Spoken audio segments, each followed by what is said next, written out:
Magandang araw po. Ako po si Francis Chabal, isa po akong lymphedema practitioner. Sa araw na ito, pag-usapan po natin kung ano ang lymphedema.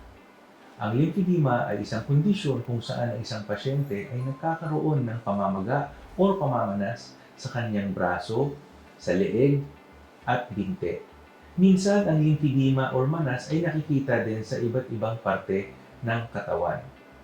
Ang mga pasyente na nagkaroon ng breast cancer ay at risk na mag-develop ng lymphedema dahil sa damage sa kanilang lymph nodes sa kilikili during their operation and radiation.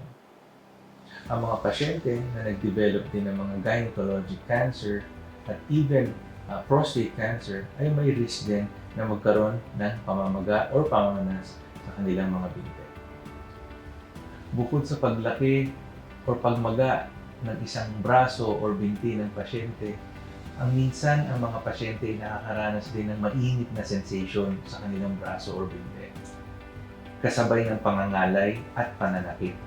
Kapag kayo ay nakakaranas ng mga sintomas na ito, maaari kayong magpakonsulta sa aming Lymphedema Center sa CMC Cancer Center.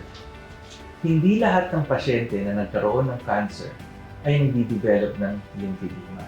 Ang lymphedema ay kayang-kaya natin i-manage, lalo na sa mga unang stages nito.